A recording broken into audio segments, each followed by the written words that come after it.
7 o'clock on Thursday, April 11th. This is the regular city council meeting for the city of Alburnett.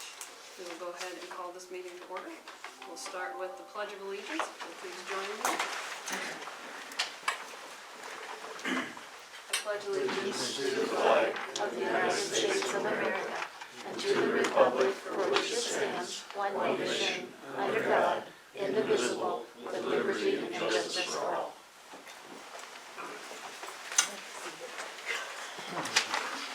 All right, roll call. Council Trump, Council Bosenberg. Present. Council Sukup. Present. Council West. Present. Council Myers. Present. Thank you, all are present. Please let the record reflect that we do have a quorum to conduct business tonight. Any changes to the agenda? No changes to agenda. All right, I do have an amendment to the agenda. We need to include, under the consent agenda, minutes. We have minutes from the March 14th council meeting. We also have minutes from the April 1st special meetings.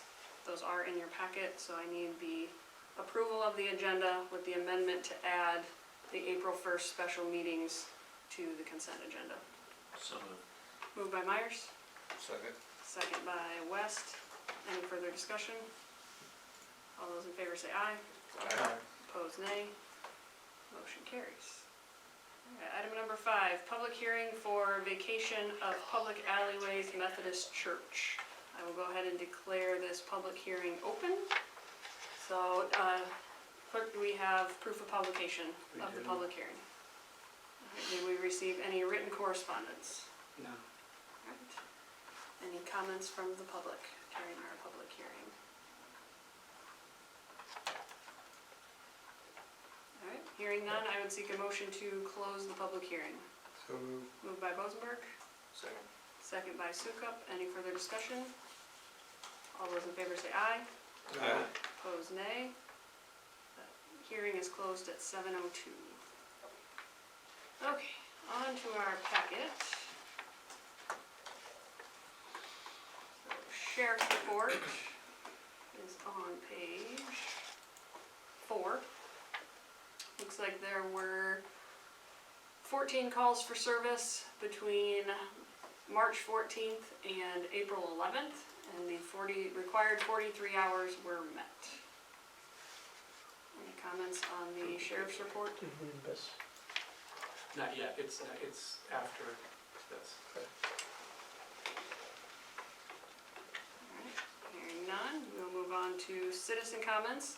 We have 2 types of comments in the city of Alburnett. We have those that are agenda-related items and those that are non-agenda-related items. We do ask that you state your name and address clearly for the record. We'll limit you to 5 minutes. If you are on the agenda, this is not the time to speak, but if you want to speak have comment on an agenda item, we will start with those. So any citizen comments on agenda-related items? Non-agenda related items? Yeah, you raised. I don't know What? we can't So- follow. Okay, yeah, it's fine. So agenda-related items, if there's anything that's on the agenda that you wanted to talk about, that's when you would raise your hand to speak on an agenda-related item. So, with respect, can we review that since We they can did go not back understand? to agenda-related items. And then after that, we will follow up with non-agenda related items. So if it's non-agenda, it's okay. If it's non-agenda, then that's when we go there. Okay? Yeah. So, are we on now? So we're gonna do agenda-related items first. Citizen comment for Well, agenda-related items. What happens now? You had the hearing, what's the next step? Is that happening tonight or? Yep, so on the, is this for the Methodist Church? Yes. Okay, yep, on the agenda, you'll see new business, items B and C. So we have an ordinance. Okay, I'm sorry, I didn't catch that. Yep, no, well, and the ordinance is, it's kind of gobbledygook, but, because it's just the legal description of the property I see. itself. No, So I should read yes. that more closely, I'm you're sorry. good, yep, so it is absolutely on the agenda. Do you have any other questions on that? No. Perfect. Any other agenda-related comments? All right, hearing none, go right ahead, we'll take non-agenda, we'll take your comments, give us your comments. I don't have any comments. No comments? Except on the alley down here. Okay, It was closed back in the 60s. and it was over a handshake, and, there used to be a house there. And they moved the house, and in order to vacate the alley, is why they vacated the alley, because they were gonna, the church bought the property and put a parking lot there. But it had been closed years and years ago. So we can't say definitively, it is our understanding it never got recorded correctly. Oh. So that's why it still is under the city, cause it just never, the loop never got closed, so. I appreciate it though, we Yeah. had heard, I don't know if I knew a date or a time frame, but yeah, we had heard that this, we all thought this was done. Turns out it wasn't quite done, so. Okay. Unfortunately, handshakes don't work. Yeah, so. Alright, any other comments? Alright, hearing none, we will move on to the mayor's report. I have just one thing, so, council, please, I'm just gonna ask a housekeeping item, please wait until I call for a second, going forward, just to make sure any motions are the full thought, because we're working off of, with the video camera, that's what then goes in our minutes, and so I just wanna make sure that we get the full motion brought forth before it seeks a second, so I will call for a second. And then I do have one other thing that I want to address. There are still questions about the digital sign, and so I just want to clear the air on a couple of things. As a government entity, the city is bound to uphold the Constitution of the United States, which includes the First Amendment, which is the freedom of speech, as we all know. When the city took over as the legal custodian, the sign can be considered a public forum, which basically means anything can be posted. In order to ensure that it best serves the needs of the community, the city needed to implement a policy, thus rendering the sign a limited public forum. It is still considered public, but that creates it as a limited public forum. We did work with our attorney to ensure that the policy was legally defensible. I have an example. I had in the policy that we couldn't post any holidays. So you can't put Merry Christmas, you can't put Happy Easter. From an inclusivity standpoint, not everyone celebrates those. As a city, I wanted to be inclusive. It was pointed out that the freedom of speech includes that of religion, and that is protected under the First Amendment, and as thus we adjusted the policy. So that is why we sent it to the attorney, to ensure that it is legally defensible and we were not restricting speech that cannot be restricted. So it was very valuable that we did that. As the Lions Club has mentioned, they want the messages on the sign to represent the community, as if it is coming from the community, and I completely agree. The decision was made by this council to limit its usage to nonprofit organizations, as that is who continually invests and gives back to this community. Additionally, as reassurance for our residents, the money donated to those nonprofit organizations is regulated and reported. So you can be sure that how you're supporting the community is through giving back, because you know where that money goes. If this were to be opened up to commercial events, either personal or the businesses we have in town, the city becomes a billboard and dilutes its purpose. I don't normally respond to comments that I see out on the internet, on the interwebs, but for those that say I hate this town, it's quite the opposite. I love this town to the detriment of my own family, and frankly my own health. And I do everything in my power and know-how in what is basically a volunteer position to protect the interests and the people of this town, while trying to grow the services we offer, support a solid infrastructure, and promote responsible fiscal practices. So it's easy to sit out there and criticize, but I challenge any of you to come sit in one of these chairs. And if you think you can do a better job, you are welcome to mine. I will give it up if there's someone that thinks they can do a better job. And I just would like to end with how grateful I am for the 5 people around me who have raised their hands and accepted this challenge, because this is not an easy job. And so I just want that message to be out there. We are all doing our best and trying to make the decisions that are protect the city. That is all I have to say for my mayor's report, so we will move on to council comments. I'll start to my left with Councilor Myers. I'll just say, even though it wasn't called for, I'll second that on the sign.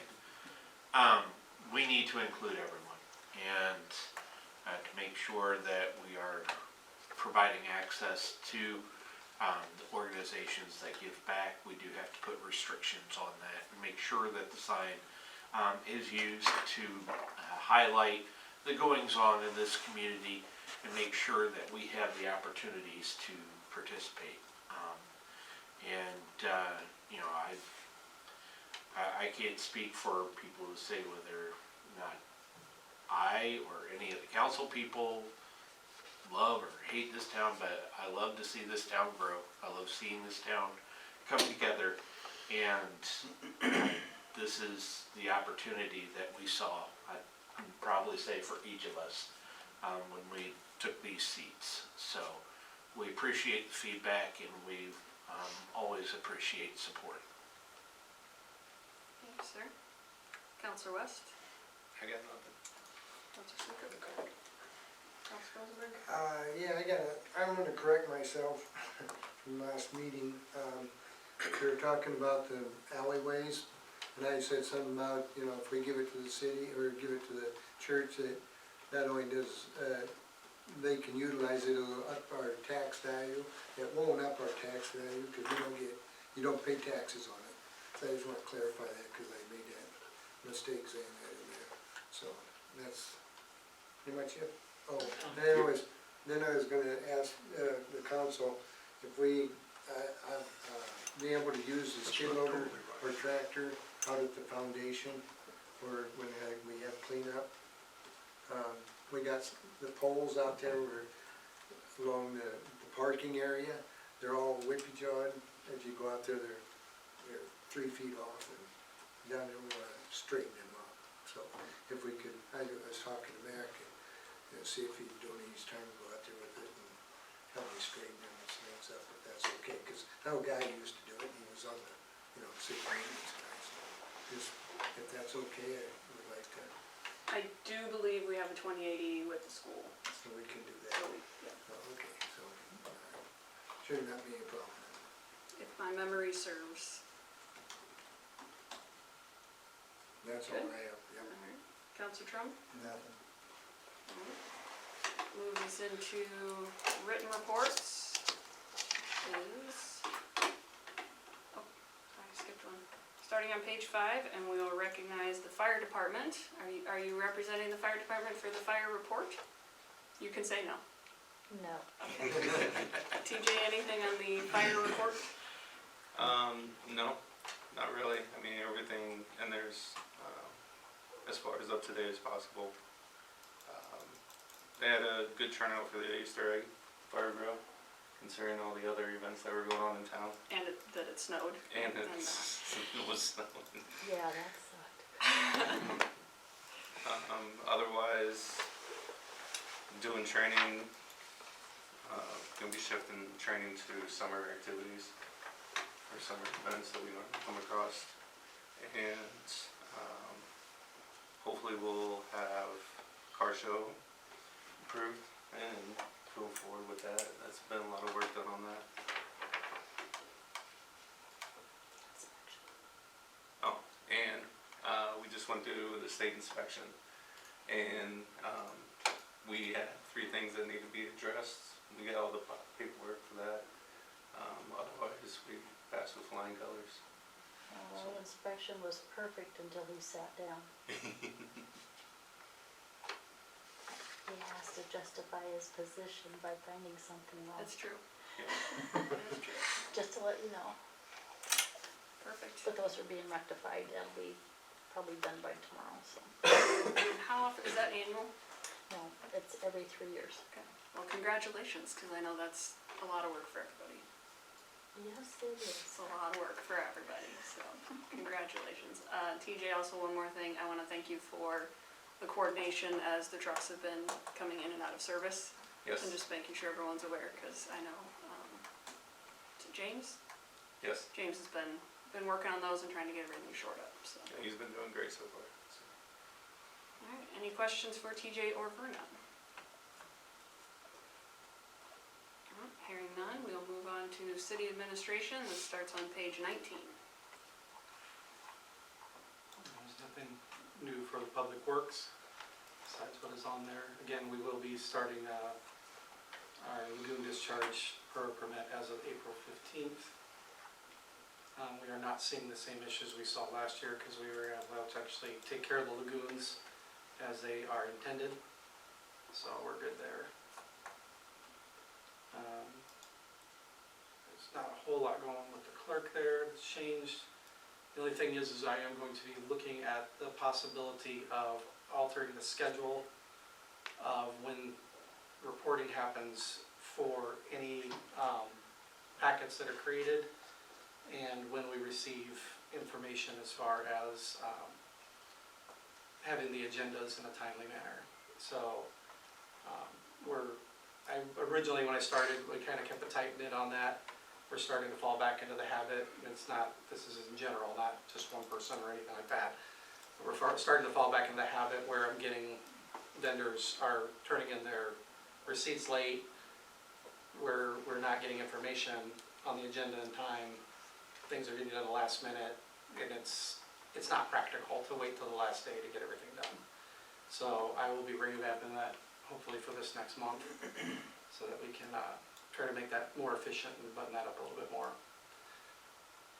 And then as far as the treasury is concerned, there is, again, not a whole lot that's not expected. I'm still looking to be right at that 1.8 as forecasted. And I did recently send off the auditor's information for our periodic audit. So we are good at this time. Any questions? I got a question, finances there, on this sign wiring, Chris, that's for the broken wire Yes. going out here? What count was that taken out of? Was that, did the city pay that, or was that out of the funds from? And the city pays that. The funds for that's to be reserved for, Just the The- sign wire? well, it's, right now, it's in a fund, special fund by itself, specifically for the trail. Because that's what we had talked about last time. That's the trail money, Right, not the sign, not the sign money, yeah. but this didn't come out of the sign. It's part of this building, it was a short from this building over to that Oh, sign. okay, just wanted to clarify. Yeah, no, it's a building maintenance. All right, thanks. Good question. Any other questions? Alright, hearing none, we'll move on to the consent agenda. Any changes, additions? None unless there's one that you added, that's all. I would seek a motion to approve the consent agenda. So moved. Moved by Sukup. Can I get a second? Second. Second by Myers. Any further discussion? All those in favor say aye. Opposed, nay. Motion carries. Alright, new business. Item A, give us 1 second here. I'm gonna recognize Joe Haraney from the Lynn County Solid Waste. We do have your presentation in our packet if you wanna tell us when to go to the next page or whatever it might be. So this is page 30 for council. All right, Joe, it's all yours. All right, Mayor, Council, thanks for having me back. Just here to give you an update on tipping fees coming up for the next fiscal year. Some updates to services and programs since the last time I was here, and an update on what's going on with the future of the landfill when we close the location on County Home Road. So, jump right into tipping fees first. So FY 25 starting on July 1st. The garbage tipping fee is going to go up $3 per ton. Currently it's $45. It's going to be going up to $48. And then the minimum fees are going to stay the same. So it's $22 for weight loads. Flat fees for vehicles. So if you come in a car like a Toyota Camry or a Ford Fusion, it's a $12 flat fee. SUVs, crossovers, minivans, those are going to be a $15 flat fee, and then pickups and full-size vans are a $22 flat fee. That's what I like to remind folks. It's a lot cheaper to get an extra garbage sticker from Rudd or ABC, whoever you use, than it is to come out to us. So if you don't have 11 bags of garbage, don't come out in your pickup because you're not getting your money's worth. So use the curbside services, avoid that trip down if you can. Tipping fees then for our yard waste, which is I think 2 slides ahead of this one. Yard waste is going up a little bit too. It's currently $28. It's going to be going up to $30 per ton. Same minimum out there. And then one change that we've had when it comes to yard waste is we're no longer taking any yard waste out of County Home Road. Past several years, all we've been taking is small residential loads like leaves, twigs, branches, things like that. We no longer have our own grinder down at compost. Ours broke down, they're really expensive. And so we've gone out for contract services with that. It's no longer cost effective for us because we have to haul everything from County Home Road down to there to get it done, or have to bring the grinder out. And since we don't have our own anymore, all yard waste now has to go down there. So that's where I would get all the commercial landscaping stuff anyway. So I can't remember, does Alburnett have your own drop-off location? Yeah. Yeah, So they did contact us to let us know that because they were thinking we might see an uptick of people trying to get into here. yeah. So we just have to monitor it more. We're sure that, because a lot of communities do, most of the communities around Lynn County do have their own, and a lot of the rural residents burn, so it's hopefully not a big deal for a lot of people in this area, but just, so you're aware of that. And then commercial recycling, that's going up a little bit. Right now it's $100 per ton to drop off for City of Marion and Rudd. It's gonna go up to 105. In some communities that have been looking at dropping recycling, I was just in Central City last night, they were voting on that. Walker did it earlier this week. Big issue there, it's really expensive, and we have a big issue with contamination. We're just, it's those aspirational recyclers. People blow their nose in the Kleenex, go, that's paper, goes in the recycling, but you'd be surprised the stuff that gets put inside there. And the styrofoam, the plastic bags, the plastics that don't get recycled.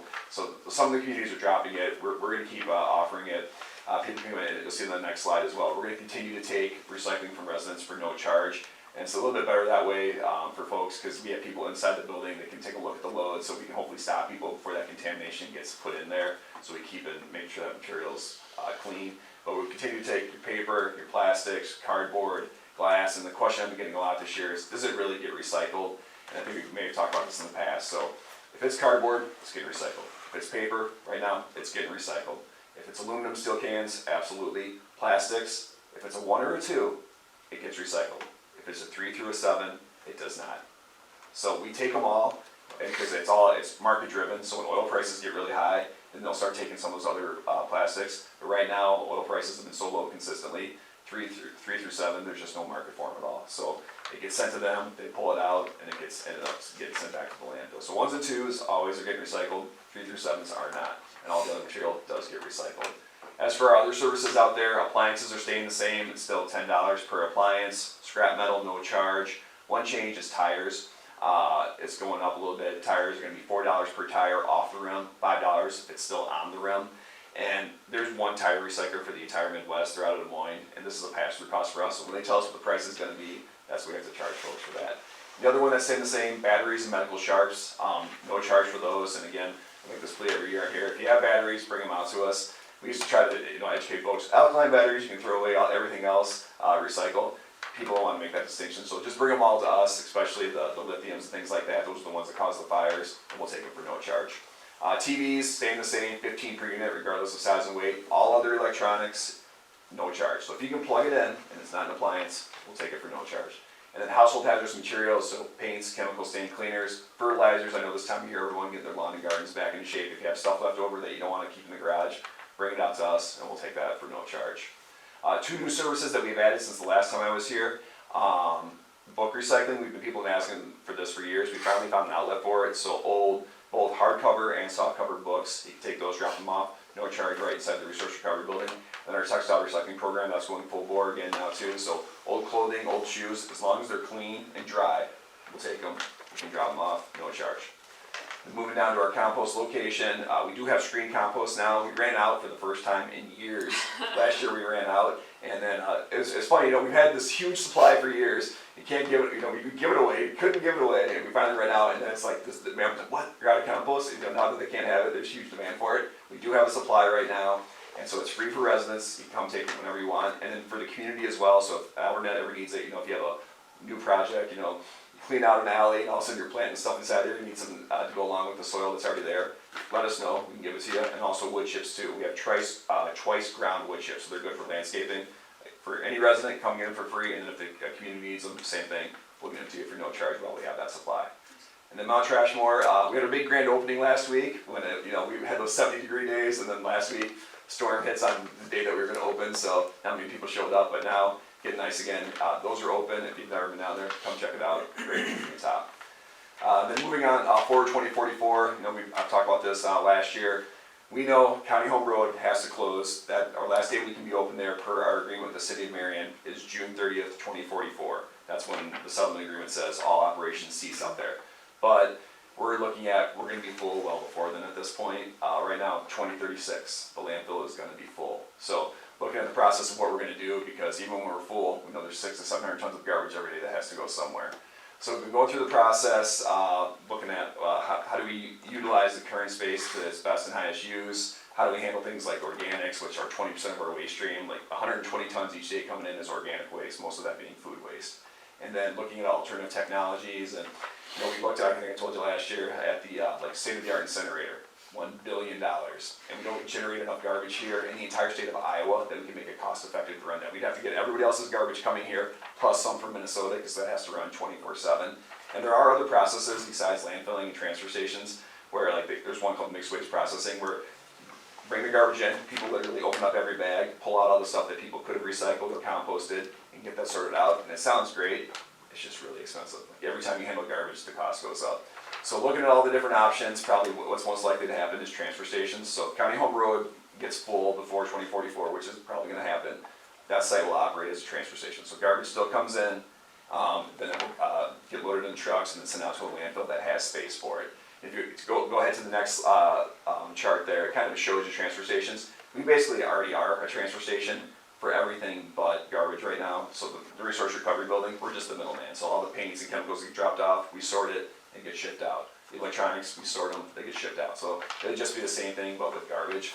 The only problem is transfer is the next cheapest thing after landfilling, and it's still a lot more expensive. So if you want to keep offering apples to apples, what we do right now with all the recycling, all these programs we're talking about, most of those are completely subsidized by the garbage that we receive.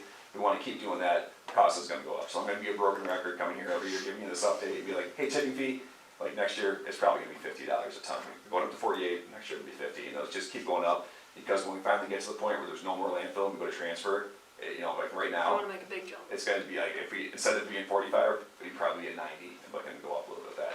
So our board's still looking at spots of how we can do that, because we know there's probably needs to be a transfer station north, so we can meet the needs of Alburnett, and Coggin, and Walker, and Center Point, and everybody, and then a transfer station south with all the industry that we have in Cedar Rapids, and the residents down there too. So that's on the agenda, looking at that. The option of maybe a public partner partnership is still on the table.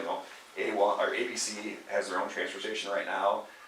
There's the privates like Waste Management Republic, talking with them, just seeing if there's interest there, or we just do it on our own. So everything's still on the table. We still have 12 years till we get to the point where we're full, but as you guys know, with planning for 12 years, it's going to come up really quick. So I'll be back giving you updates, and if anything changes in the meantime, I'll let you know. But as we go through this, we're still there, we're still open, we still have all these options for folks, and we hope people take advantage of those things so we can keep the space that we have. And then in the meantime, hopefully find a solution that works for Alburnett and the rest of Lynn County. Awesome, thanks. So, any questions? You mentioned the households, do you still have the recovery center where people could come in, like if I was looking for a third of a gallon of paint? Yes. Like, that's still available to Yeah, residents? the free paint room's right there. So yeah, they go through everything that comes in. If it's still good, it goes in there. It goes quick, especially the paint. But you'd be surprised if you show up there. But yeah, usually I always tell folks if you want to get the best look at it, Saturday's our busiest day when the most residents are coming in. Monday they go through and they sort everything and go through it, and then they stock it up at the end of the day on Monday. So Tuesday mornings when it's at its most full. So that's when the apartment complex owners are in there pulling everything off and taking it. But yeah, it changes daily. Perfect. And then with the textiles, is that, I think I remember from last year, do you guys sort for donations, and then is it like, So do we we have a made part, an installation, or what's? with the textiles, we work with a company called Thrift World, and they're out of the Council Bluffs, Omaha area. So they come and get it, and then they try and sell. So they either sell it in their stores, they have one in Carroll, location in Carroll, and several in Council Bluffs, and then they sell online as well. So they try to sell the good stuff, and then what they can't sell, they ship to third world countries where then they just give it to folks to wear. That's what they can't sell. So it's getting reused, which is still a lot better than ending up in the landfill. Yeah. And then one note, you guys, I know the city gets the emails. We've been closing a lot lately because of the wind, and that all has to do with where our, like we call it the working face of the landfill, and we're higher up right now. And so when that happens, if it's not just wind speed, it's wind direction. So if it's blowing like out towards Highway 13, we have to close because otherwise we're gonna get dinged by the DNR. It's a violation of our permit if any litter leaves the site, plus we want the site looking halfway decent. So we have 3 layers of fencing plus temporary fencing that we put up there to try and stop it. And then on days when we close, our guys guys are out there walking, picking everything up. But tomorrow, with the forecast, gusts over 40 blowing east, we're gonna close at 10 a.m. So, we've already alerted all the haulers and let them know and stuff like that. But you'll probably see that happen more and more, especially as we run out of space, because we just have to keep going up higher, because our hole in the ground is getting filled up. So just be aware of that, and I always tell folks, check our website. We'll always update there first, and we'll do text alerts now too that you can sign up for. No way to train those seagulls to keep the trash from leaving the air. That is $1 billion idea, I don't like that. But yeah, that's it from us. Yeah, again, if you need anything, if you guys need any composter, wood chips, let us know and we'll get it for you. Or we'll make sure that you get it for no charge. Any questions for Joe? It's always a pleasure, sir. All right, good to see you, thank you. Thank you. All right, thank you. All right, that takes us to new business, item B. Ordinance number 2024-2, vacating alleys in block 7. I'm not even gonna try to pronounce that. Basically, the alleyways for the Methodist Church. After our last meeting, we had some discussion about the valuation piece. You all received an email from me with the supporting links and documentation on state code and everything that goes along with fair market value and those types of things. It was decided at that time that in order for us to have the best information so that we can make an informed decision, what we did order an appraisal. And so you have that in your packet. It is many, many pages long. I'm on page 42. But if you just go to 44, again, hopefully everyone got a chance to read through the information. I geek out on this stuff, but the result of that was that the two alleyways for a total of, it's somewhere around 3,900 square feet, values out at 70 cents a square foot for a total of $2,750. So that's the appraised value. What I have seen, again, in doing the research, and I shared this with all of you, there were some examples where the city maybe didn't go with appraised value for various reasons. Whether it be that there's gained public interest by vacating it. One example, there was a city that they vacated an alley to a gas station, and the gas station was making public parking. And therefore, they said there's more value in the public parking than there was in the cost of the ground. So, just because we have this, does not mean this is set in stone by any means. This is a conversation starter, but it's better than us who are not in this business trying to pull numbers out of the air. You will also note, this is a very odd property and what we're proposing. So they always try to come up with comps. I'm trying to get to the page here, I apologize. It's way, way down. All the comps were actual lots. And so I do know while they looked at price per square foot, like they were buildable lots. This is not necessarily a buildable lot. So there's just not a lot to compare it to. I'm scrolling as fast as I can. Oh, page 70.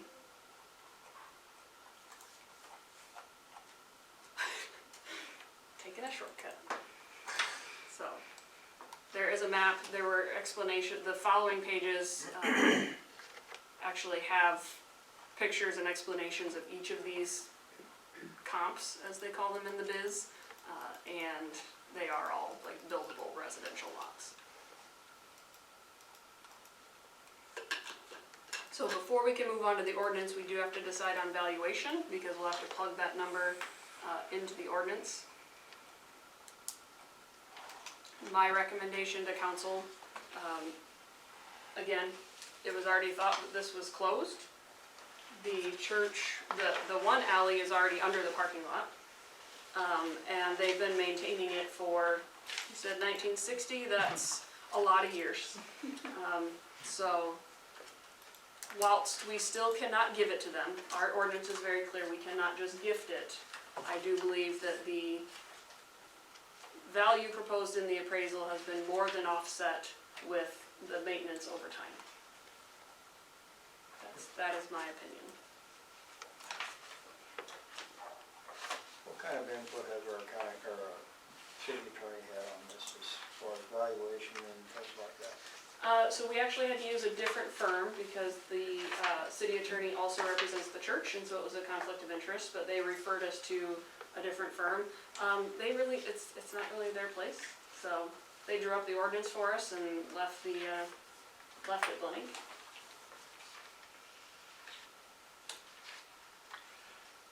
What would be, you've invested a lot of time into this. What do you think would be a fair price to let it go? Again, given that the city didn't have to invest resources to mow this property for the last how many years? We do have investment in legal fees and now the appraisal, but as far as I'm concerned, that's a lesson. We learned a lot. Yeah. We now know, is another We example. receive value just from having them done. Right, we have the ordinance template now that we can use. We have a resolution template. Even with this appraisal, there was, in the materials I sent you, there is one community, I was only able to find one, that has a price per square foot built into their ordinance. So they don't ever have to go through this again. We kinda now have a gauge for what that could look like. You know, because we have several residences that back up to alleys and those types of things, so. In my opinion, we learned from this investment. It's not like some of our alleys are, Yeah. you know, open to where this is landlocked. Yeah, this is, Ain't no yeah, controls. the alley has no function without it.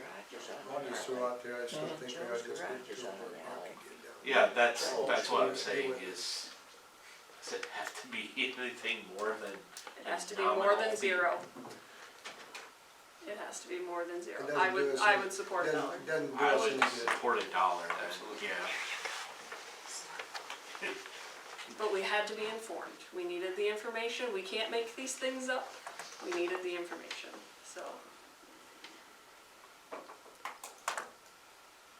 Any other questions on the appraisal? Do you need a motion? Yeah. I'm getting to the ordinance. The ordinance is on page 82. Okay, so clarification on this. Because I did also speak at the last meeting where we thought we could get this done by resolution. In all of the research I was doing on all of it, we do have to do it by ordinance. That is how our code of ordinance is written. This is a little different kind of ordinance in that we don't have to do the public hearing and all of that kind of stuff on the ordinance itself. But it would still fall into the 3 readings. So I'll need you to consider if you want to read it all tonight. Oh, I don't have that verbiage out. Chris, I don't want to speak on your behalf, but one of the tidbits he did come back from his city administrator conference with was that it's frowned upon to always waive the 2nd and 3rd readings. However, in this instance, like, there is no other vested interest other than the church, and so I think I will leave it to council, how they wish to proceed. But just know we have gotten a recommendation that it's not always the best idea to waive all of the readings, so. With that said, Chris, to answer your question, I will need a motion. I will ask that that motion be phrased, you can just use the ordinance number. Okay. But to fill in the blank of the valuation under section 2 is what I'm going to ask in that motion. So motion to approve the ordinance by filling in, or with filling in? Sorry, that was directed to that Chris, who asked the Oh, question about what sorry. I was doing for a motion. Because I'm having the same, like, I'm asking how because it's not a separate, No, he'll make a motion to, someone will make a motion. Here, do y'all just want me to do it? I would seek a motion to approve ordinance 2024-2 with the value of the vacated alleys set at $1. Do I have a motion? So moved. Moved by Myers. Does that sound good to you? That motion's good. Yes, I agree to the value and as it pertains to alley mentioned in the resolution. Perfect. So I have a motion to approve ordinance 2024-2 with a valuation set at $1. Can I get a second? Second by Bozenberg. All right, that will require a roll call.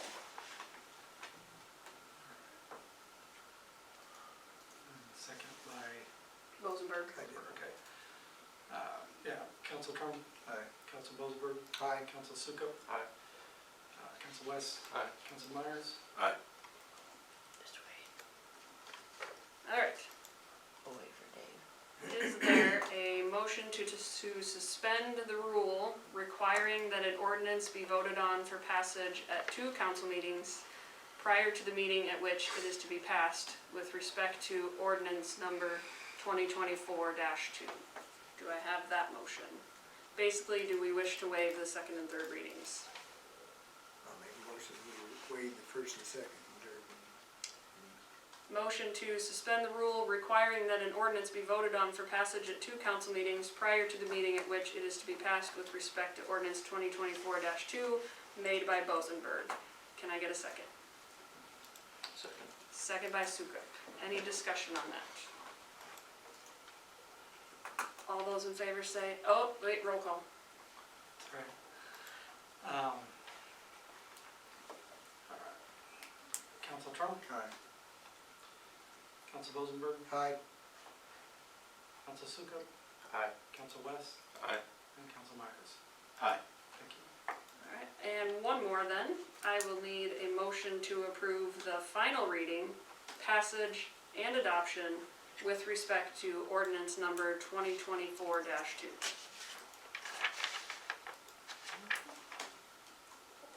I move for the final reading of ordinance 2024-2. Moved by West. Can I get a second? Second by Bozenberg. Any further discussion? All those in, roll call. Council Trump. Aye. Council Bozenberg. Aye. Council Sukup. Aye. Council West. Aye. And Council Myers. Aye. Thank you. That ordinance passes. All right, so now, So now there is item 12C is the resolution. This is on page 85. So it says a lot the same. We will have to do the same and plug the valuation in here. The difference between the ordinance and the resolution is you'll notice that at the bottom, under section 3, the passage of the resolution, the city clerk is directed to prepare and the mayor is authorized to sign on behalf of the city of Alburnett quitclaim deed conveying the vacated alleys to the Alburnett Methodist Church contingent upon receipt of payment in the amount of $1. So basically this will finalize the real estate transaction. The ordinance documents that we vacated the alley, the resolution is for the real estate transaction. So, This is a single reading, correct? yes, resolutions are single reading. So I would seek a motion to approve resolution 2024-9 So with the valuation in sections 2 and 3 to be set at $1. So moved. Moved by Myers. Is there a second? Second. Second by Bozenberg. Any further discussion? All those in favor say aye. Aye. Opposed, nay? Or, no, you're good? All right. That motion carries. I think we did it. I think Very we're good. done. May I address? Yes, thank you for asking. I'm Dave Mahachek, 4276 North Alburnett Road, and I'm Administrative Council Chair for the Alburnett Methodist Church. And on their behalf, I want to thank you very much for your consideration and your cooperation in resolving this issue, and I'm glad to have this formalized. I would say that we're anxious to get our abstracts back. They've been into Iowa City for all winter, and I'd like to get those home, and I would like to pick them up personally when the time comes. He said anytime you're ready. Okay, that Yeah, sounds just to great. go down there and That then release sounds them. great. So I'll. I again, can give him a call. Yeah, I gave him once a call, told him, I was like, you can release them anytime, and Okay. I Well, thought that's that was a done deal, so I apologize if that wasn't done yet. Well, we're very grateful, thank you. Thank you. Chris, before we move on, I did notice you had a roll call on the resolution. Do you want to do that? It would be good, yes. All right, we're gonna back up. I had a second and a motion and a second. Let's do a roll call on the resolution. And Council Trump, Aye. Council Bozenberg, Aye. Council Sukup, Aye. Councilman West, Aye. Council Myers. Aye. Thank you.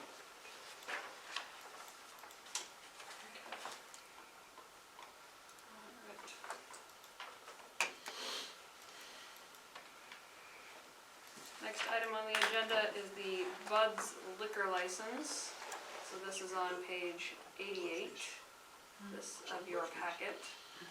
So this is a new license for an existing retail location with a liquor license. I don't think we've done a new one in a while. So what I do want to provide council is the provisions from the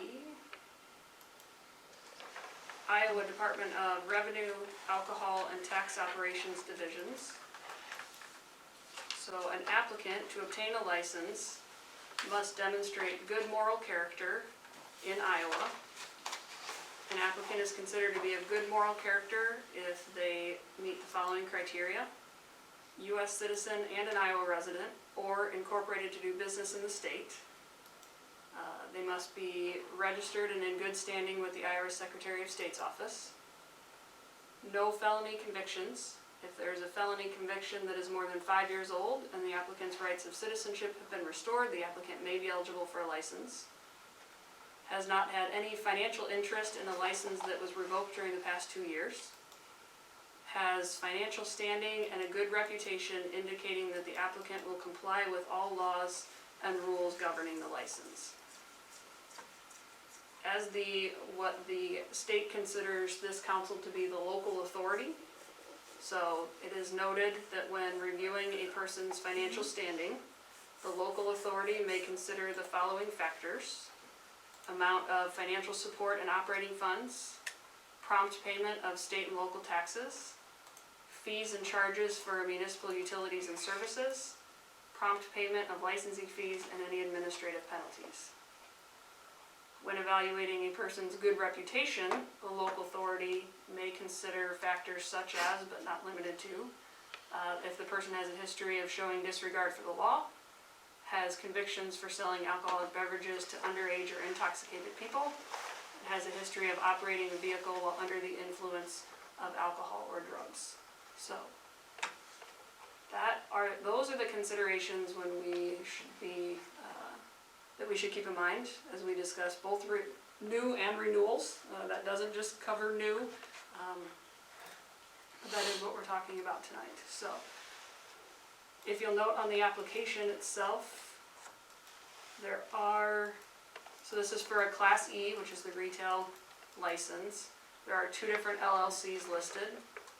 One is the name of the legal entity on page 88. The other is ownership, excuse me, under companies. Just for this council's information, I did check the Secretary of State's website. Both LLCs were registered on February 29th of '24, so there's not a lot of information out there. When it comes to liquor licenses, they do apply through the state, and so they've got an online portal. So as far as the requirements around, whether they've had a vested interest in a license that was revoked in the past 2 years, the state's gonna do that background check. Chris, did we perform any other investigation in accordance with our ordinances that allows us to do as such? Working with the state through the ELAPs, talking to the owners, and getting all of their paperwork prepared is where we're at, because that's what we're required to do on the local level for renewals and new licensing. Okay. We need to remain impartial when making this decision, so that it is not subject to discrimination of any sort, if that helps understand that. Just so council's aware, in ordinance 120.03, upon receipt of an application for a liquor license, wine or beer permit, the clerk may forward it to the peace officer, who shall then conduct an investigation and submit a written report as to the truth of the facts averred in the application. Again, I'm sure the state does some of that. The fire chief may also inspect the premises to determine if they conform with requirements. This is an existing retail location, so I don't think that's quite as much of a concern. And then it does say the council shall not approve an application for a license or permit for any premises that does not conform to the applicable law and ordinance, resolutions, and regulations of the city. So, just so we are all duly informed of our responsibility in this action. Any questions on the license application? It has a date of April 1st, is that, they don't have to wait? Is this the application? Yeah, the application, is that was that when they filed the application, Chris? We filed the application with the state. Oh, okay, that April 1st is? Yeah, it does not give them the ability to sell liquor. In fact, us deciding this doesn't give them the ability to sell liquor. That has to be determined by the state. Once the state decides, the state sends them their certification, and that's how that's handled. Then they can start selling it once they get this. That is correct. Okay. You will also see, they do have insurance, they have bond for their liquor license. $5,000 is the minimum, I believe I read 15,000 is the maximum, so they are appropriately bonded. So that's on page 90.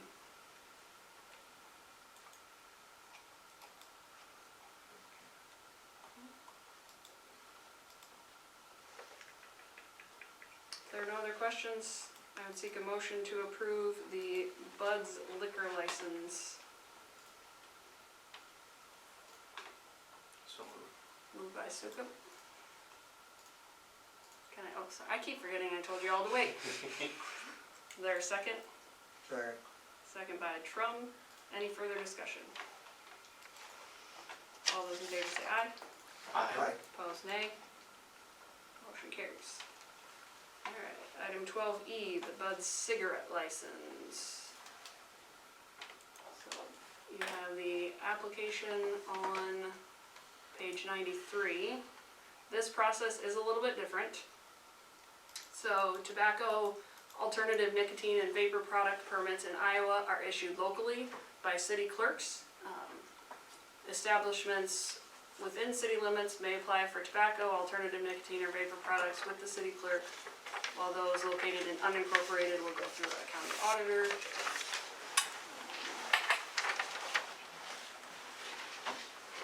Thank you, David.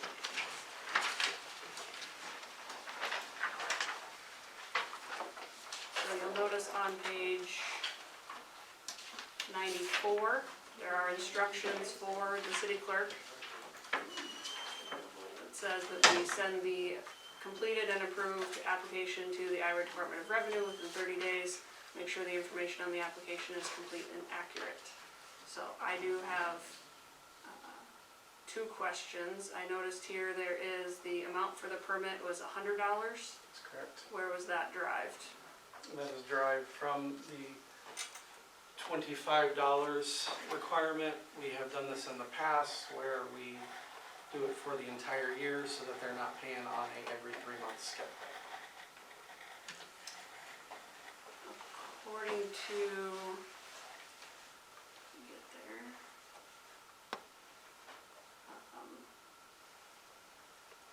So according to ordinance 121.04, it actually sets the schedule for fees. For a permit issued April, May, or June, it is $8.75. A permit issued in July So that's the beginning of the year is only 75. So I guess I don't know where the 100. That was on the last page of the cigarette permit that I have over at my desk. I'm more than happy to pull that up. Again, I was going off of what we have done in the past for our permits. So the one on the cigarette permit for the $100 is for a city of 15,000 or more. Okay, but again, that is for 1 month, or for 3 months. No, For the year. My understanding no, was that's for if 3 it's, months. that's the month in which it's issued. So basically, So what number do we need to have in there? $18.75. Okay, they've paid 100 up to this point. I can collect the additional $18 and, what was it? Well, we don't need the 100, we only need You're saying- $18.75. So that doesn't sound right for a year. It's not for a year, so that's the other thing. And then what do you? All permits expire annually on June 30th. That's correct. So the other thing on this one is the period at the top says June 30th, 2025. Should be 2024, which is why they get the prorated fee, because they'll have to renew by July 1. In which case, then it's the $75. So it's prorated.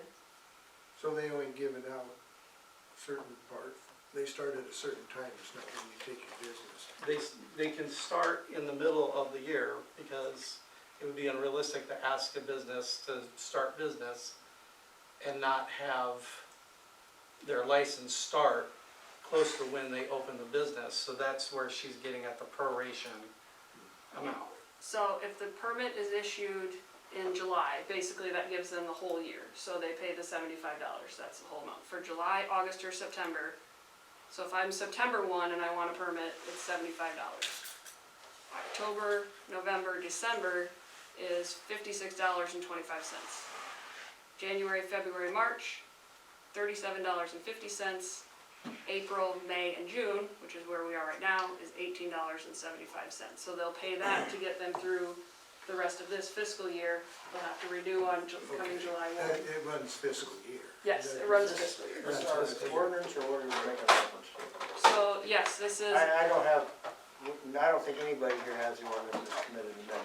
sorry, I don't either, I have it pulled up. So it was on the bottom of the application, that page is, there was a third page of just information that's not in the packet, but it is also ordinance 121.04. What page are we talking about here in our packet? You don't have that page in your packet. It's because, yeah, it was an informational page. It wasn't Okay. intended for needing to decide this at the time, but Chapter 121 is cigarette and tobacco permits, that's our ordinance. And then 121.04 mirrors the same fees that I just listed. So those are set by the state, is basically what it looks like. So do we have the authority of actually issuing this for any period of time past June 30th, 2024? No. Okay, so we need to have them, they've already paid the 100? they've paid the 100 to us. Okay, we need to figure out what the figure is to get to June 30th. And then what do we want to do with the money they've already paid us? Send it Do we back. need to refund it back to them? I can refund it. I just need the number that you are thinking we need to send, that we need to set the number at. Yeah, because if we don't have the authority to renew this for anything past June 30th, then we need to refund But that, the, okay, so if I'm understanding what you're saying, you're saying we're going to issue this for FY '24 and not '25. We're not gonna prorate them, and then we're basically gonna ask them at the beginning of the year to redo this for this year. Wouldn't it make more sense that we do it with the proration for this year, so they have the cigarette license now?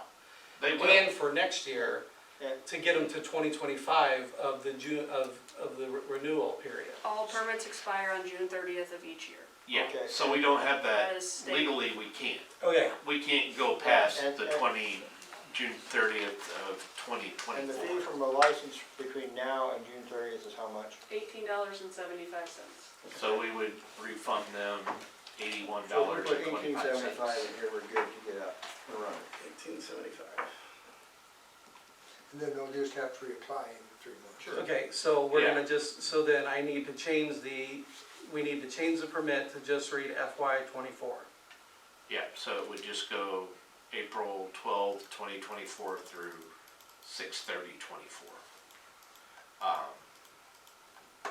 And then they would have to, we'd fill out a new one. Well, we That would actually, cover. we actually fill this out for them, so Yeah, Well, I think they're supposed to fill it out. they filled out the top section originally, but, all right, we'll get that information then, to get it completed. Do we feel comfortable editing this application that they've signed? Because basically it says 25 on it. So, what is the alternative if we don't?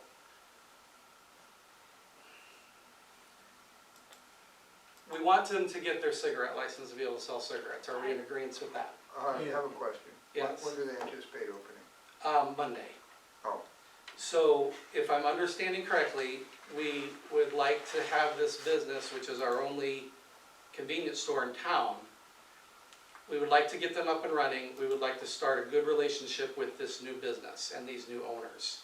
I understand what you're saying, that we need to comply this to what we have here. Again, I filled this out based off instructions I had. So, I can have this redone and in their hands tomorrow and have them, because nothing's gonna change on their part. The location, the name, all of that stays the same. The only thing that's changing is what is our end. We're altering the date, and we are altering, well, we're not even altering the cost, because that's gonna be on the application. The date is also on the application. It Okay. just, it is a signed application, which in the instruction sheet that was not included, it does say all permits expire annually on June 30th. A new application must be submitted I every understand year. that. The way I was told is that we could extend this. So apparently, I misunderstood that. What I need to figure out right now is how we can get this resolved tonight. If we're not willing to do that, they don't have a cigarette license until we meet again. And they originally wanted to have a special council meeting to do this, but I was informed that that was not a good idea to do that. So that's now why we're here. Because I actually could have had this taken care of 3 weeks ago. Discretion of council, this is yours to, you're putting your signage on it. Like I said, So if we have them change the date tomorrow, Yes. they can, I have to submit this tomorrow. to the, I have to send the email tomorrow. I was gonna do it tonight, but I'm probably not gonna be able to do that. Because I'm gonna have to get them to re-sign it with the date number. corrected date. Okay. also, So I then this would go up in their store and it would have this changed information on it. Okay. and also, I mean, this application was dated yesterday, so it feels like we're ready today. It's discretion of council if you're willing to change the expiration period on the top. And the fee at the bottom is within our control, so that's not part of the, as far as scratching that out, like that's, but the signed application was signed for June 30th, 2025. I think as long as they're aware of it, I would. I will make them aware of it. Where are they located? They're in Hiawatha. This, that they'll understand that they're gonna have to redo it in the 6th Well, month. looks like the big up here. Pretty nice. July, they'll have to redo it in July. Yeah. I'd be happy to do it tomorrow to get them submit a re-signed. new one before July 1st.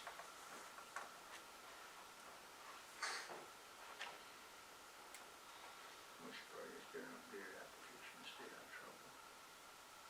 Which is But- essentially they'll need to But sign the it right away. okay, so the application is not what we're approving right now. What we are approving is the actually. permit. It says at the bottom, send completed approved application to Correct. the Iowa Department of Revenue.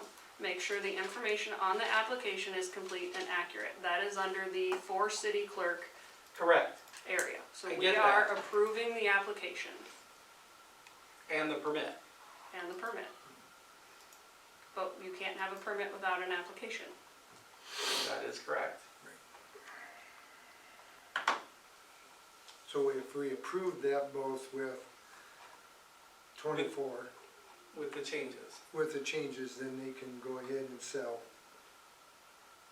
Then I can go ahead and get the updated information corrected tomorrow to reflect that. And they can get me a new application signed. And then then I can submit that to the state. And then we can get that taken care of. My concern is that's not what council approved. So then give me an option here. We have a special. We have a special on the 15th. We can, But again, like, They want to open business when? they want to open business, and again, I was advised to push this to the consent agenda. I had originally was considering having a special. I was told to move it to the consent agenda. It was then pulled out of the consent agenda as of yesterday and moved into this agenda, which is fine. But again, if I could have done this, if we could have discovered this 3 weeks ago, we would not be in this position right now. we gotta focus on what we can do, not what we could have done. We And I also understand could not that. have discussed this until they had ownership of the store. Correct. They had to have ownership. So, I don't have a problem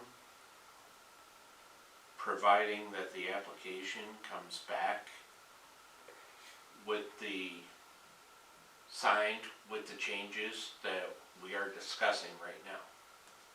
And I can provide that to you in emails to everybody to make sure that it is correct. So, are we able to do that? I don't know.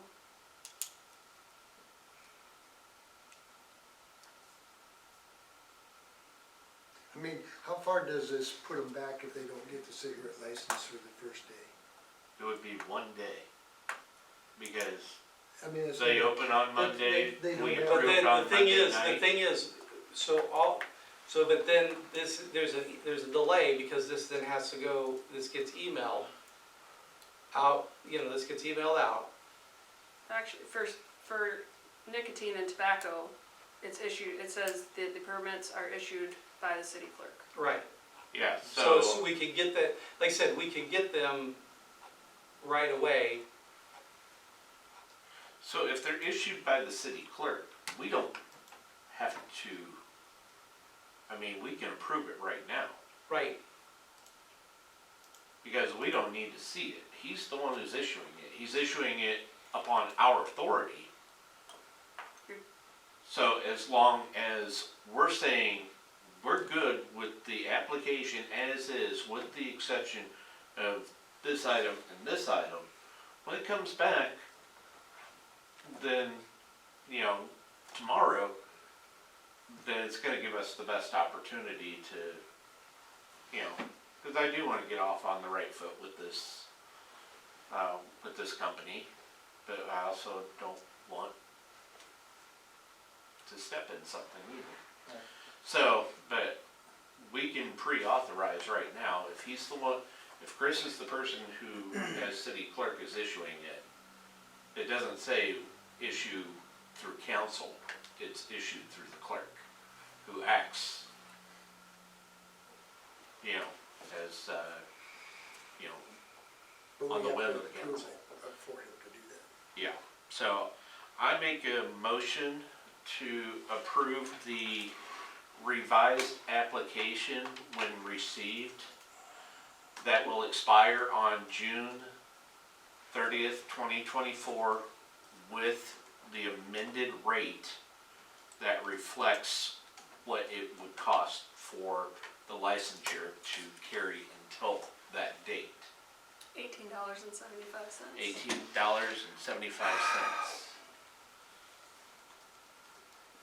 motion from Myers to approve the cigarette application and permit for Buds with the change to the application to reflect an expiration of June 30th, 2024, and an updated fee to be paid to $18.75. Did I capture that correctly? Yes, provided that we receive the application and it reflects those changes and is re-signed and approved by the owner. Motion by Myers. Do I have a second? You need it.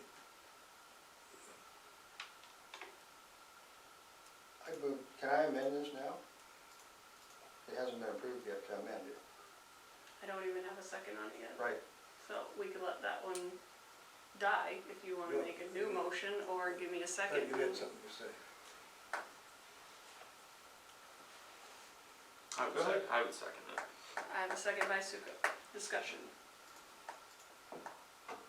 I think that your motion would be more clearly stated if it were something of, to the effect that we issue the permit to June 30th with that price, whatever that is, subject to a corrected application with the correct dates and that, rather than try to amend the old one. The application.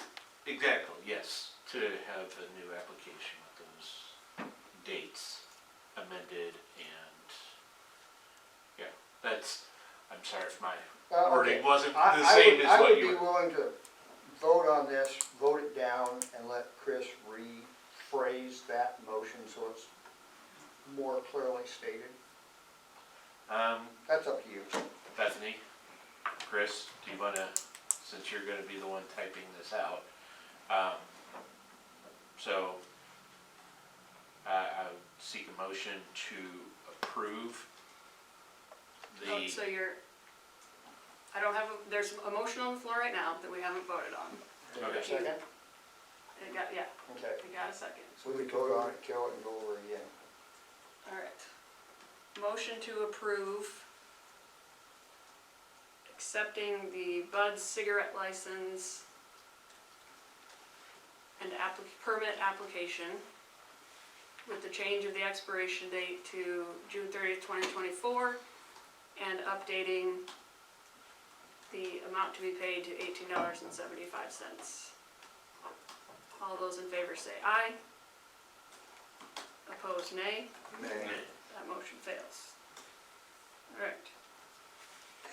Any other, so the discussion is that you're wanting it to say, upon receiving a new application And you corrected. instead of corrected. Right. Okay. So, like to make a motion to approve the permit, provided we receive a new application that reflects that the license expires on June 30th, 2024, with the rate of $18.75, which, or whatever is the necessary rate to cover licensure until June 30, 2024. motion by Myers to approve the Bud's cigarette permit application motion by Myers to approve issuing the Bud's cigarette permit, provided we receive an updated application, a new application with an expiration reflecting June 30th, 2024, and the amount to be paid at $18.75. Did I rephrase that correctly? I'd second that if you'd let me. I will call for a second on that motion. I'll second it. Seconded by Trum. Any further discussion? All those in favor say aye. Aye. Opposed, nay. That motion carries. So you'll go ahead and draft it up real quick and I will get them to tomorrow and get it taken care of. say, hey, this needs a signature here. Alright, 12F, set a public hearing for FY '24 budget amendment for May 9th.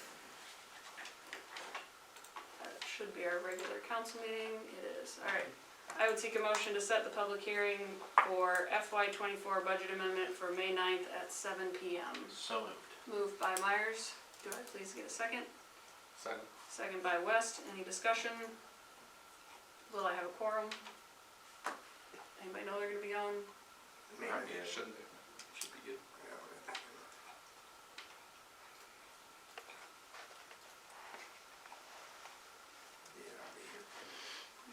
All those in favor say aye. Aye. Opposed, nay. Motion carries. Special event permit request, car show, June 15th. I bet that's why you're here. Well, we're gonna have a car show, I hope. I think there was a application, There is, we have it in our packet, so that's gonna be page 96 of your packet. and she brought in the insurance coverage for us. That is not in the packet, so confirmation. Chris, have you received the insurance certificate? Yes. She just signed that. She brought it in, I'm sure. Cause she had it in her hand. Yeah, it's here somewhere. Otherwise, looks like the plan is the same as the last couple of years.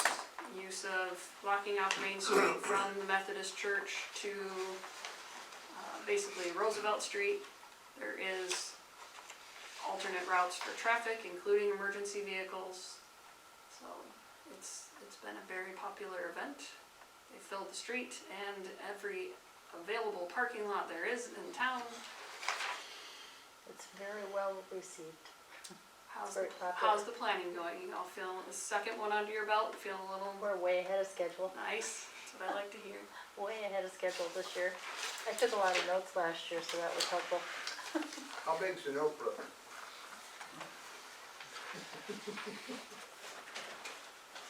It's about an inch. There's a few 1-inch binders for you. Yeah, there's a few of us carrying around the binder for that information, but the best part was taking the notes last year so we knew what to look for this year. Are you guys still looking for sponsors? Yes, we are still looking for sponsors. The big trophies have already been spoken for, so those are sponsored, and the 3 motorcycle trophies were taken already. They were finished today, and so now we're down to the $50. And we currently have 49 $50 top 50 trophies. So you didn't have many sponsors yet? Not yet, but we just started reaching out, Oh, okay. what, a week or 2 ago? Actually, 2 weeks ago, and Yeah. we have taken care of a lot. Good. We're also asking, we're looking for sponsors to take care of us for the 2 food spots that we have here. One will be like at Craig Station, the other one's down at Dave's. And we're looking for sponsors for that. If we get sponsors for that, that's going to help with us because food is super expensive. So that will make a difference for us for purchasing the items that will be needed. And we're reaching out the usual for companies that will give us stuff, the donations and that kind of thing. So we have a lot going at the moment. There's a lot on the ball, I think. So we're not bored, that's for sure. I said, this has been awful between the car show and the inspection. That has been like, Yeah. So it turns out every 3rd year, the yeah, it Fire just happened to Association will hit. duck out. It just happened to hit this year, so yeah. Any other questions on the car show? If not, I would seek a motion to approve the special event permit for June 15th with a rain date of June 16th. So, Moved by Sukup, do I have a second? Second. Second by Myers. Any further discussion? All those in favor say aye. Aye. Opposed, nay. That motion carries. Alright, page 99, new fire department member applications. There are 2 listed there. Any applications we receive have been recommended by the fire chief. It's really nice to see that roster continue to grow. I'm sure both of my members here will attest to that, so. Do you have a comment on, are you good? I was just gonna say, recruiting is huge at the moment. We're looking for that kind of thing. Like tomorrow, we are doing a career technical day here at the school, and several of us are gonna be there to kind of show if you wanna go into the fire, if you wanna go to EMS, it's career-based, or you can be volunteer. You can do whatever you need to do, but we really need anything, whether it's going in the career field or volunteerism. I love it. Serving others. Any questions on the 2 applications? Well, I think one of them's an EMT, Oh, that's good to know. and we kinda needed that. I will make a motion then, that we accept the 2 applications for the fire department. Motion by Rosenberg. Do I have a second? Second. Second by Trum. Any further discussion? All those in favor say aye. Opposed, nay. Motion carries. We are on to discuss skeleton bucket. This is page 100 and then some of our packet. And Mac, you've been very patient. I have a feeling you probably want to talk about this, so. This did come up at our last meeting. We just kind of had some questions about whether it was gonna work. We appreciate that you were able to go out and rent one and kind of get a dry run with it, so would love to hear, again, we've got the write-up, but would love to hear about your Yeah, I experience. did it in color if you want to see it. I appreciate you coming in too. Oh, yeah, I just Yeah. wanted to be here to answer questions if there was any. So basically we rented it and I did a 1-hour trial just to simulate what I normally do already as far as turning over the pile. But while I was turning it, I was able to pull the large debris that sifted, as I was sifting the dirt out of the compost, and I found large branches, 2x4s, all sorts of debris, and made a pile of what I made in just an hour. That's the pile after 1 hour. You see all sorts of large debris that got caught in the bucket. So do you throw that back in the pile? Yeah, I can throw that back in the pile, and then next time we have them grind, they'll grind it back up again, smaller. And then after an hour, I did it again. Since we had the bucket, I wanted to keep learning and trying it, and did it again. Same results. Just kept pulling more debris out. Out of this pile, or is it 10% that's big stuff that's getting through that, or is it a higher percentage? Could you guesstimate on that? On what? Well, if you've got the pile of stuff and you're sifting it out, how much is the big stuff you're throwing back? Is it 10%? I mean, that's what I pulled out of that giant horseshoe made down at the compost. And I think if I would do it again tomorrow, I'd continue to pull. Okay. It'd just be a continual process. Each time I turn it, I'll pull more large stuff debris out. out every time, and just eventually we get down to just dirt Okay. or small debris that Smaller that will fall through the bucket, which will help it rot faster and be more usable for residents. Compost.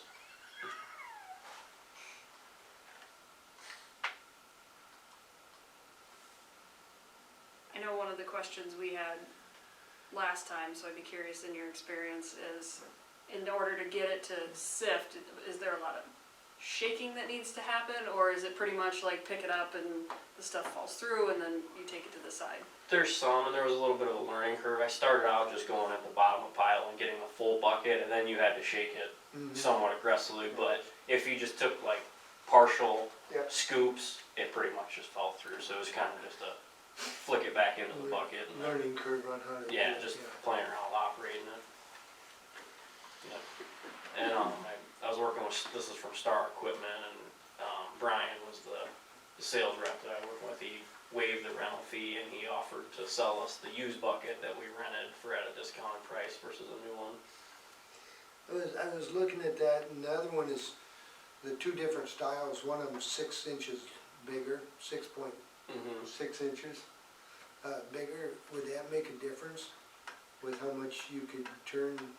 Yes, so I Would it be originally had more- quote I me guess, the, would it be more beneficial to get the bigger bucket than the smaller? yeah, so I originally had him quote the 72-inch, cause I wasn't sure what size would be on the machine, but all he had available to rent was the 78, and it was more than, the machine was more than capable of using now, so yes, I figured the bigger one would be better, it'd be faster, and if the machine can handle it, why not get the bigger Then one? that's a new one though, that's the newest one. The used one is The 70. used one. I have a price for a used Oh, and a Oh, new the 78. used one is bigger than the other one? It's the 7, It's the so one you use, it's I this, thought I read that. the bigger one The bigger is one the is the used 78, machine we that are- rented the 78. Oh, okay. There's a price for a used and a new 78. Oh, okay, I thought this one was up there. Oh, No, no, it's it's, right here. yeah, it's the 78. Okay, so you are getting the bigger bucket. Mhm. Oh, okay, okay, well, that's up to you guys, yeah, yeah. yeah. That's why I was wondering, I had taken the bottom one with the used one with the top one. I put that together and it wasn't right, that's why I just. I had 3 numbers in there. I had a 72-inch quoted as well. Mhm. He was thinking the used was 72, so that's where. Yeah, that, I was thinking used was the smaller one. And Oh, I guess I understand. go bigger, it's better. Is anyone else, did we get any other quotes? Yeah, for the last meeting, I had a Bobcat quote and one from Zippy's Salt Barn, where we get our salt. They also sell attachments and different brand, but Star was the lowest bid. Okay, perfect, thank you.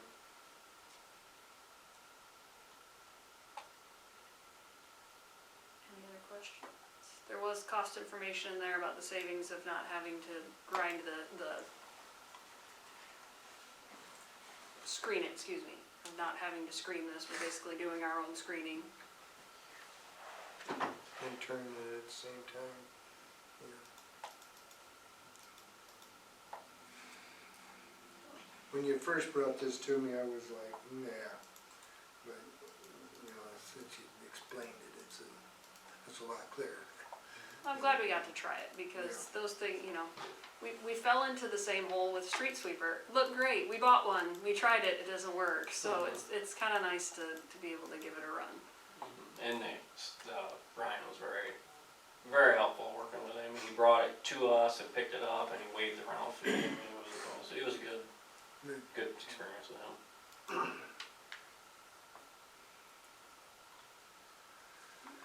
Any other questions or comments?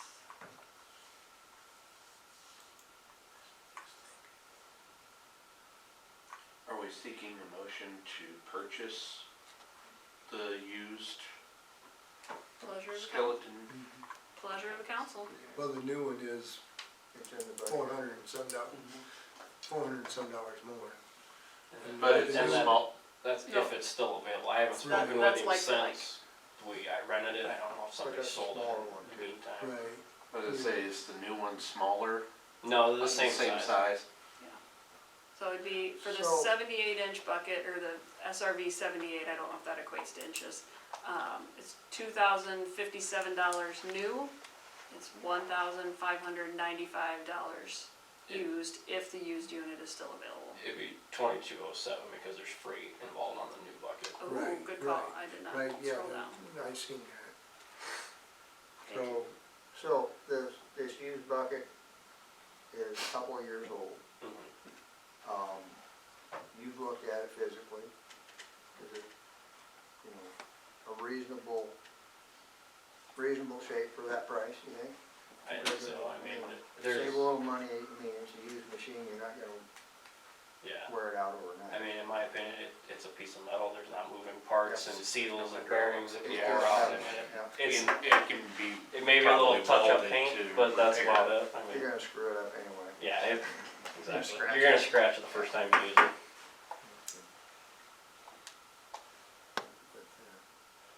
Well, you can always look at that, if it's not there, you just have to go with the new one. Yeah. You know, so, Were they cheaper for new as well, than like the Bobcat and, Yeah, I believe they're very similar to the Bobcat for new, but but they've been a good partner too? yeah. so we can,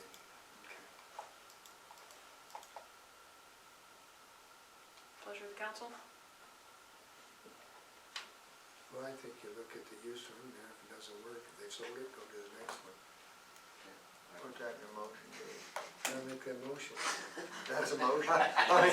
I'll make a motion that we look at purchasing the 2021 Vigging SRV 78 V50 skeleton and rock bucket for $1,595. And if that is sold, to go ahead and get a new one with the total cost, I don't have that right. With 2207, it was. 2207. Keep going down.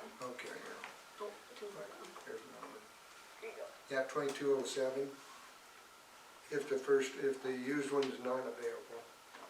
Alright, I have a motion from Bozenberg to purchase the Virenig SRV 78 V50 skeleton rock bucket from Star Equipment.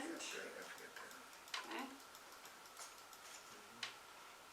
First, to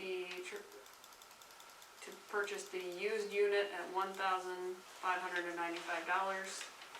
If it is no longer available, to purchase the new, same model, new, for $2,207. Correct. Motion by Bozenberg. Is that good? Sounds good? Yes. I will seek second. Second. Second by Sukup, he beat you. Any further discussion? We have funds available for this?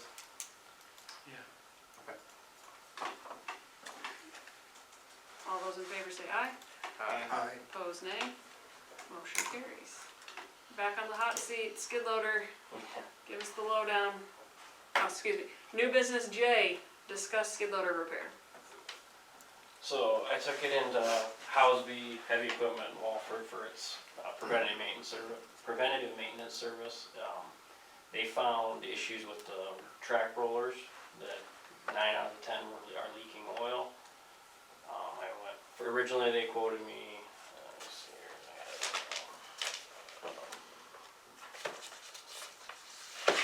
originally they quoted me little over $12,783 just to replace all of them. I expressed concern to the service advisor. He's actually from Alburnett, named Ken Myers, some of you may know him. And he reached out to Volvo Equipment and found a solution to rebuild them, which was about half, a little over $6,000 on the machines.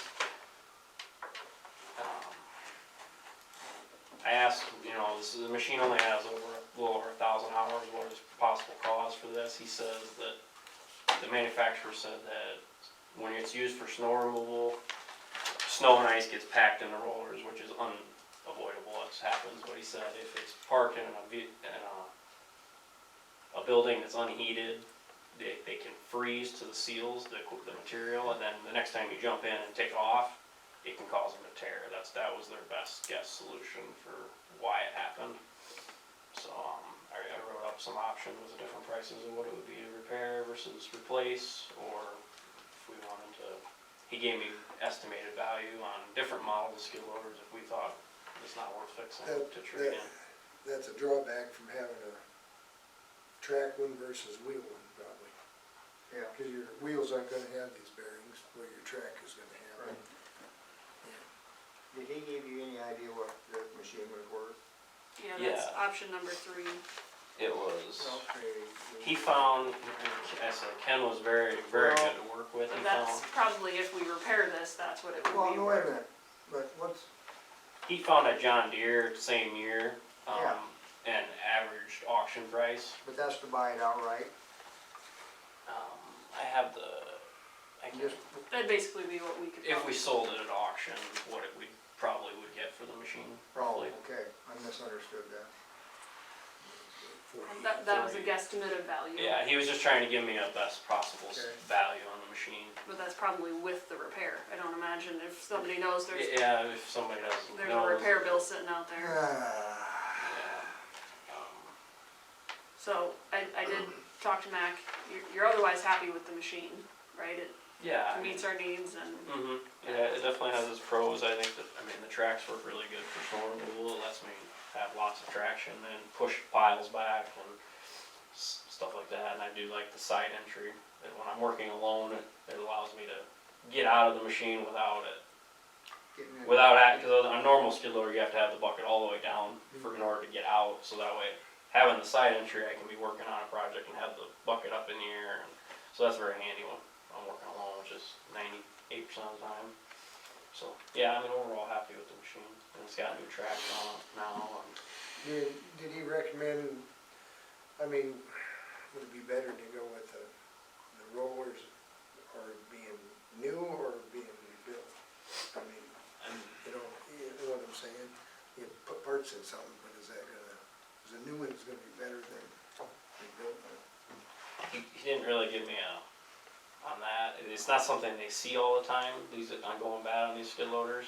It's more on heavy excavators and stuff that they see this. But I mean, he reached out to the manufacturer and they have a seal kit and parts for them to rebuild them. And he did say that you'll have to check the bearings once you get into the rollers, and if they are bad, then prices could go up to rebuild them. But they have a local supplier who can press bearings and replace them. Do that. But so the 6,000, it could go up if they find worse when they open it up. That's it. Nobody can know that until the machine's opened up. Well, it wouldn't go up any more than the original $8,000. Yeah, I don't cost. imagine. 'Cause If it's they just found too anything bad, too they're bad, just they gonna- just throw a new one in. Yeah, throw a new one Yeah. in. So you're not looking at, it's gonna be between 6 and 8, or whatever it was, 12. Just wanted to write out all the options and bring it for discussion. So, thank you for the write-ups. Yes, option number 1 is to replace with new rollers for, I'm still gonna call it approximate because these prices change week to week, so approximately, Especially shipping from some of them are in Great Britain. Great Britain, Yeah. yeah. I don't know if that's a Volvo thing or probably. what. Probably just parts readily available. We got approximately 12,783 to replace the rollers. Approximately 6,263 to rebuild, so basically reseal and repair as needed. Option number 3, sell or trade. And in good conscience, can we do that without doing options 1 and 2? I don't know. 1 or 2. And then option number 4, which is, there's probably a reason it's at the bottom of the list, is do nothing. And basically, if they run out of oil, they can seize, and the machine is Worthless. dead wherever it's at. It is a paperweight. And then we're probably having an emergency repair, which can cost more. It seems most prudent to me to just get them fixed, repair them, rebuild them. Maybe say, it's I mean, for the labor. We have an idea of what causes a problem, we could probably avoid that in the future. Yeah, cause his labor is $190. And then to repair them, so that's 23 hours. To put new ones in and to repair them is only $427 a bearing. As long as the rollers themselves are in good condition, then, you know, The machine has, 1,000 hours is not a lot, no. so. But yeah,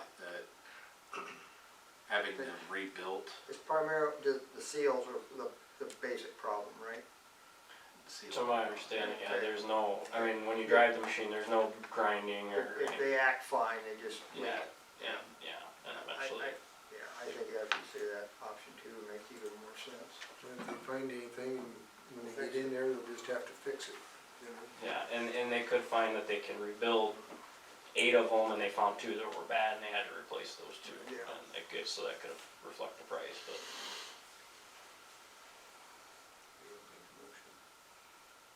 Go ahead. You, We should probably give him an up to amount since we don't know exactly what I would it's going say to. up to 7,000. just to make sure that if the bearings are bad,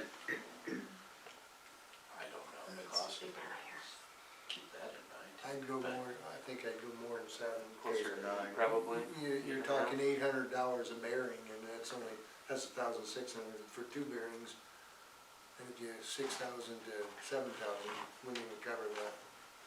It's 8,500 or 9,000. Yeah. Yeah, Yes. yeah. I'd even maybe go, be on the safe side, go 10 and just, Is the price of bearings listed on here somewhere? 800, and it's up in option 1. Option one. The bearings, not so much, so that's in the unit and they won't know until they take it apart. And then they've gotta ship it out to have somebody press the bearings in, so that's mostly labor. It's Okay. not like your wheel bearings on your car that it's its own part. Yeah. They actually press them into the existing, yeah. The $886 is for the whole unit itself, Right. just to swap the brand new one in, and that's it. Yeah. So, And Mr. Myers would know what he's talking about. Not this one, not this one. No, it's not spelled the same. well, yeah, I think 9 to 10 maximum. What's the rest of you think? I mean, I think 9,000 is a good number. yeah. It's realistic. I think if you get up close to 10, you're replacing, I know, you you might as know. well just Yeah. replace Let's make some them. motions, Grant.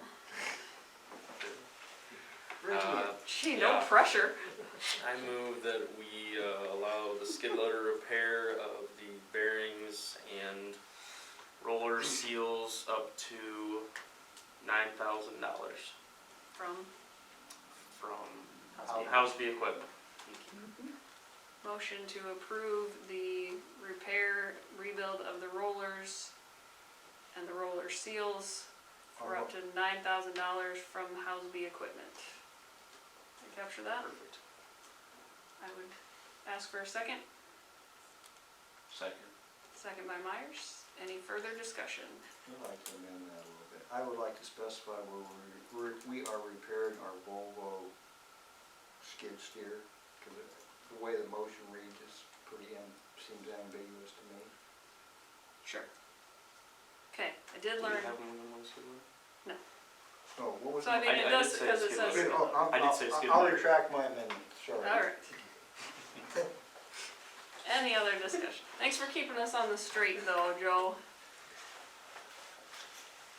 Alright, hearing none, all those in favor say aye. Aye. Opposed, nay. Motion carries. Alright, we're on to page 114, resolution 2024-8, take-home vehicle policy for full-time employees.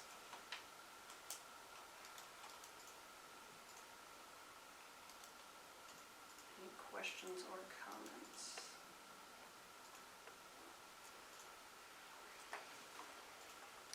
I read it, and then, I don't know if I'm missing anything or not, but it sounded pretty good.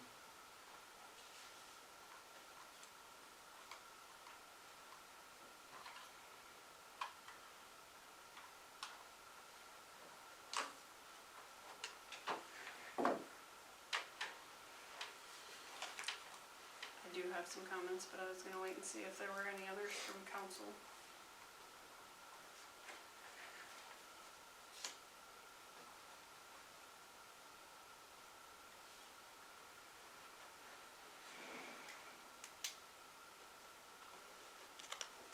Alright, hearing none, I will offer mine.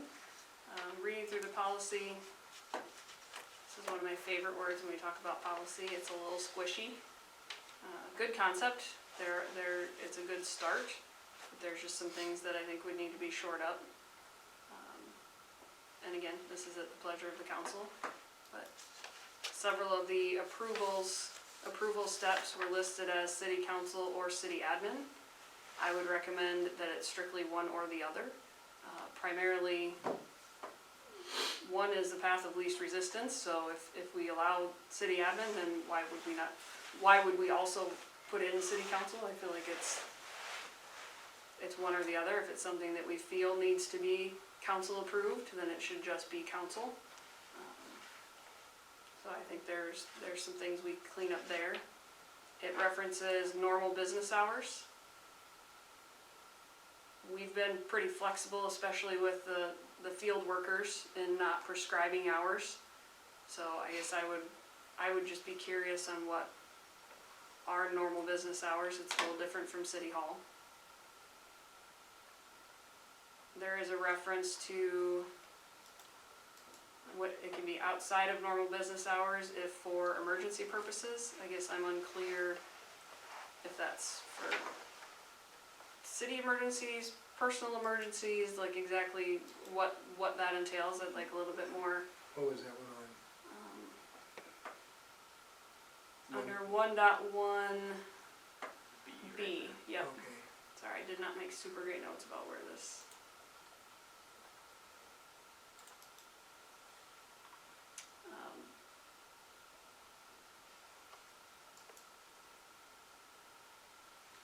I would recommend that all references to personal use be removed. First and foremost, not that we can't amend this, it directly conflicts with our personnel handbook. Item 20.02 subsection 5 in the personnel handbook around impartiality, but also